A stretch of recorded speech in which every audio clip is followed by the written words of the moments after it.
ஆற்றங்கரையில இருந்து நிறைய தண்ணீரை எடுத்துக்கிட்டு அந்த பானைக்குள்ள ஊற்றினாங்க.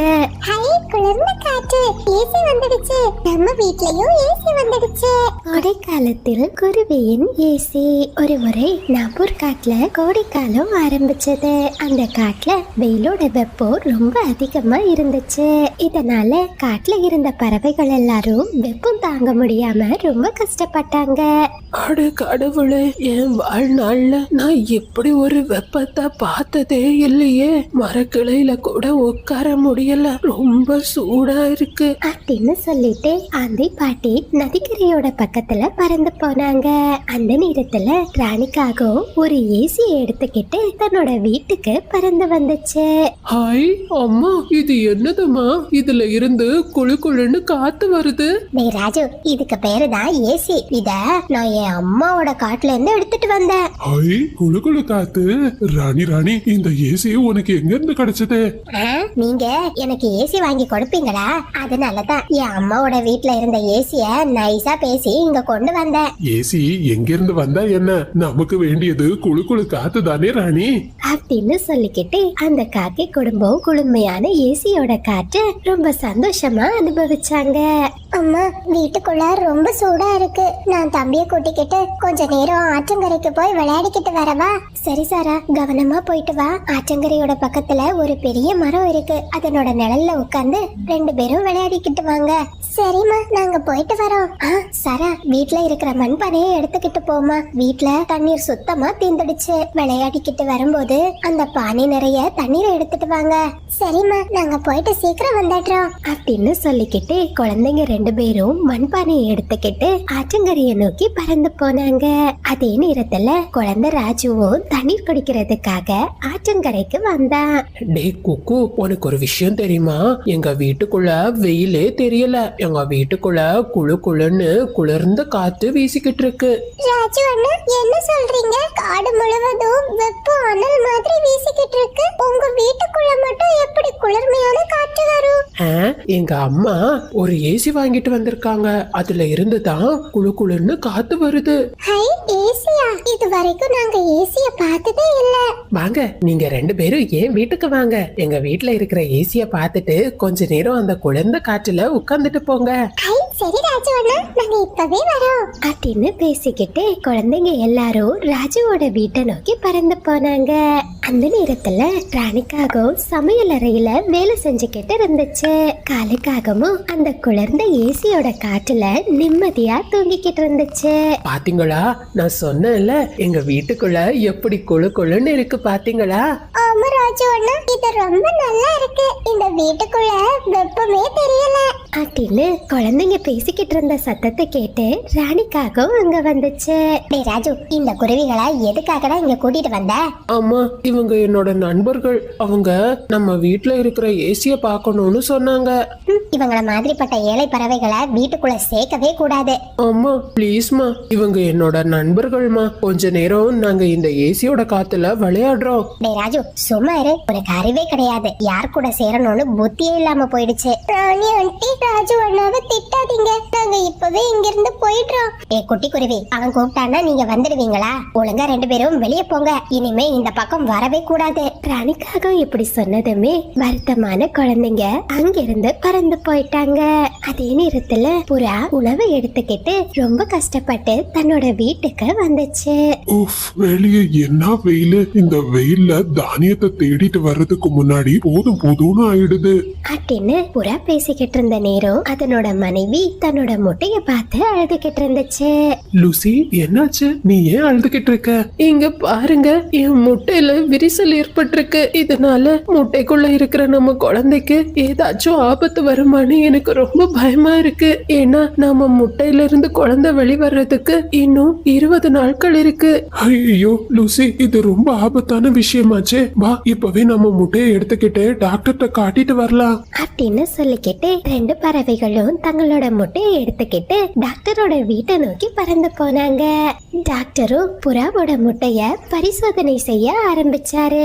நம்ம காட்டுல நிலவர கடுமையான வெப்பத்தால தான் உங்க முட்டையில விரிசல் ஏற்பட்டிருக்கு. நீங்க உங்க முட்டைய உடனடியா குளிர்ச்சியான இடத்துல வைச்சாகணும், இல்ல முட்டைக்குள்ள இருக்கிற குழந்தையோட உயிருக்கும் ஆபத்தா போயிடும். ஐயோ கடவுளே, நான் இப்ப என்ன செய்யறது? எப்படி என் குழந்தைய நான் காப்பாத்துவேன்? லூசி, நீ கவலைப்படாத. ஆமா, ஆற்றங்கரையில இருக்கிற மரத்தடி வாரத்துல நம்மளோட முட்டைய வச்சுக்கலாம். அங்க குளிர்ந்த காற்று வீசும்.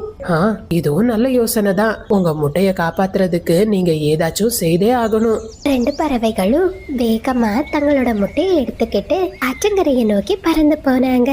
அவங்க அந்த மரத்தோட நிழல்ல தங்களோட முட்டைய வச்சுக்கிட்டு விசிறியால விசிறிக்கிட்டு இருந்தாங்க. அந்த நேரத்துல மிட்டுக்கிளி அந்த பக்கமா பறந்து வந்துச்சு. புராண, என்ன ஆச்சு? உங்க முட்டைய இங்க வச்சுக்கிட்டு இருக்கீங்க? மிட்டுக்கிளி இப்படி கேட்டதுமே புறா நடந்த எல்லா விஷயத்தையும் சொல்லுச்சு. லூசி சகோதரி, நீ அழாத. காகங்களோட வீட்ல ஏசி இருக்கு. நீங்க காகங்களோட வீட்டுக்கு போய் உதவி கேட்டு பாருங்க. நாங்க இப்பவே போய் பாக்குறோம் அப்படின்னு சொல்லிக்கிட்டு 2 புறாக்களும் தங்களோட முட்டையை எடுத்துக்கிட்டு காகங்களோட வீட்டுக்கு பறந்து போனாங்க. அடச்ச, நம்ம வீட்ல ஏசி வாங்கினதே வாங்கணும், இந்த பறவைகளோட தொல்லை தாங்க முடியல. ராணி இரு, இந்த சந்தர்ப்பத்தை நமக்கு சாதகமா பயன்படுத்திக்கலாம் அப்படின்னு சொல்லிக்கிட்டு காலுக்காகவும் தான் வீட்டோட கதவை திறந்துச்சு.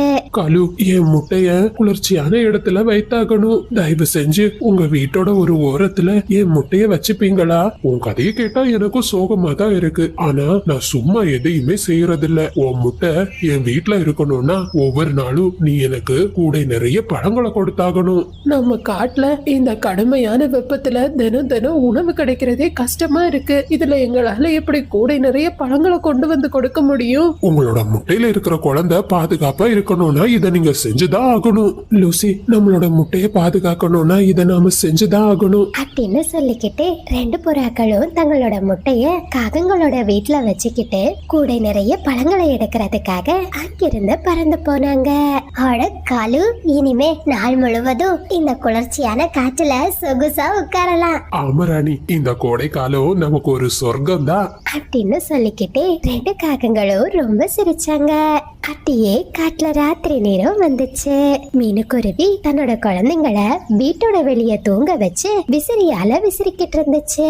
அம்மா, காலு மாமாவோட வீட்ல குழு குழுன்னு ஏசி இருக்குமா? நம்ம வீட்லயும் நாம ஏசி வாங்கலாமா? புக்கு, ஏசி வாங்குறதுக்கு அதிக காசு வேணும். அம்மா கிட்ட அவ்வளவு காசு இல்லப்பா. நாம எப்படியாச்சும் கஷ்டப்பட்டு இந்த கோடை காலத்தை கடந்து போயிடலாம். நம்ம கிட்ட காசு இல்லைன்னா என்னம்மா, புத்திசாலித்தனம் இருக்குல்ல, நாம அதை வச்சு குளிர்ந்த காற்றை வர வைக்கலாம்.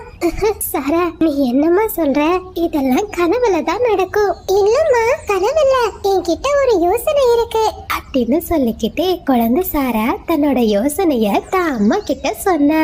அட, இது ரொம்ப நல்ல யோசனையா தான் இருக்கு. சரி சாரா, நான் காலையிலேயே போய் நீ கேட்ட பொருட்களை வாங்கிட்டு வந்து தரேன் அப்படின்னு சொல்லிக்கிட்டு மீனுக்குருவி தன்னோட குழந்தைங்களை தூங்க வச்சது. அப்படியே மறுநாள் பொழுது விடிஞ்சது. மீனுக்குருவி பானைகளை செய்யற ஒரு பறவையோட வீட்டுக்கு பறந்து போச்சு. லல்லு அண்ணா, எனக்கு ஒரு பெரிய மண்பானைகளை தரீங்களா? அதை வச்சு நான் ஏசி செய்ய போறேன். குருவி, நீ என்ன சொல்ற? மண்பானைய வச்சு ஏசி செய்யலான்னா நான் இந்த காட்டுலயே பெரிய பணக்காரன் ஆயிருப்பேனே. மண்பானையில தண்ணீரை மட்டும்தான் குளிர்ந்த நீரா மாற்ற முடியும். இல்ல, என் பொண்ணால கண்டிப்பா முடியும். நீங்க எனக்கு ஒரு பெரிய பானையை மட்டும் செய்து கொடுங்க. சரி குருவி, நீ போயிட்டு சாயங்காலம் வா, நான் உனக்காக பெரிய பானைய செஞ்சு வைக்கிறேன். உடனே மீனுக்குருவியும் அங்கிருந்து பறந்து போச்சு. லல்லு பறவையும் மீனுக்குருவி கேட்டபடியே ஒரு பெரிய பானைய தயார் செய்ய ஆரம்பிச்சது. அப்படியே சாயந்தர நேரம் வந்துச்சு. மீனுக்குருவி அந்த பெரிய மண்பானையை எடுத்துக்கிட்டு தன்னோட வீட்டுக்கு பறந்து போச்சு. அம்மா, மண்பானை கிடைச்சிடுச்சு. இப்போ நமக்கு மின்விசிறி வேணும். அதுக்கு என்ன செய்யறது? சாரா, புதுசா மின்விசிறி வாங்குற அளவுக்கு அம்மா கிட்ட காசு இல்ல. நான் பழைய கடைக்கு போய் ஏதாச்சும் நல்ல மின்விசிறி இருக்கான்னு பாத்துட்டு வரேன் அப்படின்னு சொல்லிக்கிட்டு மீனுக்குருவி அங்கிருந்து பறந்து போச்சு. மினு, நீ கேட்டபடி என்கிட்ட ஒரு மின்விசிறி இருக்கு. அது ரொம்ப நல்லா ஓடும். இந்தா, உனக்காக நான் குறைஞ்ச விலைக்கு தரேன். உடனே மீனுக்குருவியும் அந்த மின்விசிறியை எடுத்துக்கிட்டு தன்னோட வீட்டுக்கு பறந்து போச்சு. குழந்தை சாராவும் அந்த மின்விசிறிய மண்பானையில பொருத்தி அத இயங்க வச்சா. அக்கா, மின்விசிறி ஓடுது, ஆனா காற்று இன்னும் சூடாவே இருக்கேக்கா. தம்பி குக்கு, இதுக்குள்ள நாம குளிர்ந்த தண்ணீரை ஊற்றணும். அப்பதான் இந்த காற்று குளிர்ச்சியா மாறும் அப்படின்னு சொல்லிக்கிட்டு ஆற்றங்கரையில இருந்து நிறைய தண்ணீரை எடுத்துக்கிட்டு அந்த பானைக்குள்ள ஊற்றினாங்க. ஹை, குளிர்ந்த காற்று, ஏசி வந்துடுச்சு. நம்ம வீட்லயும் ஏசி வந்துடுச்சு. குழந்தைங்களோட இந்த சத்தத்தை கேட்டதுமே காட்டுல இருந்த மற்ற பறவைகளும் மீனுக்குருவியோட வீட்டுக்கு வந்தாங்க. அட மீனு, நிஜமாவே உன்னோட ஏசி ரொம்ப அற்புதமா இருக்கு. இந்த ஏசில இருந்து வர குளிர்ந்த காற்று மழை சாரல் மாதிரி இருக்கு. ஆமா நண்பர்களே, நீங்க எப்ப வேணும்னாலும் என் வீட்டுக்கு வந்து இந்த குளிர்ந்த காற்றுல உட்கார்ந்துட்டு போலாம். புறா காகங்களோட வீட்டுக்கு பறந்து போச்சு. என்ன புறா, கூடை நிறைய பழங்கடங்க, இல்லனா உன் முட்டையை இங்க இருந்து எடுத்துட்டு போயிடு. என் முட்டைய இங்க இருந்து எடுத்துட்டு போக தான் வந்தேன். மீனுவோட வீட்ல ஒரு புதிய ஏசி இருக்கு. இனிமே நான் என் முட்டைய அங்கேயே வச்சுக்கிறேன் அப்படின்னு சொல்லிக்கிட்டு புறா தன்னோட முட்டைய வாங்கிக்கிட்டு அங்கிருந்து பறந்து போச்சு. கலு, பாத்தீங்களா, அந்த மீனு குருவிக்கு எப்ப பார்த்தாலும் நம்மள இடைஞ்சல் செய்யறதே வேலையா போச்சு. ஏதாச்சும் பண்ணி அந்த குருவியோட ஏசிய நாம உடைச்சே ஆகணும். ஆமராணி, ராத்திரி ஆகட்டும், நான் அந்த வேலைய சிறப்பா செஞ்சு முடிச்சிடுறேன். அப்படியே ராத்திரி நேரம் ஆச்சு. காலுக்காகமும் மீனுக்குருவியோட வீட்டுல இருந்த ஏசிய உடைக்கிறதுக்காக ஒரு சுத்தியலை எடுத்துக்கிட்டு மீனுவோட வீட்டுக்கு வந்துச்சு. மெதுவா காலுக்காகவும் ஜன்னல் பக்கத்துல இருந்த பானையை உடைக்கிறதுக்காக சுத்தியலை ஓங்குச்சு. ஆனா திடீர்னு நிலை தடுமாறி காலுக்காகவும் கீழே விழுந்துச்சு. கீழே விழுந்ததுல காலுக்காகத்தோட கால்ல பலத்த காயம் ஏற்பட்டுச்சு. ஐயோ கடவுளே, வலி தாங்க முடியலையே, இப்போ என்ன செய்யறது அப்படின்னு சொல்லிக்கிட்டே காலுக்காகவும் அழ ஆரம்பிச்சது. கெட்டது நினைச்ச காலுக்காகத்துக்கு இறுதியில கெட்டதே நடந்துச்சு.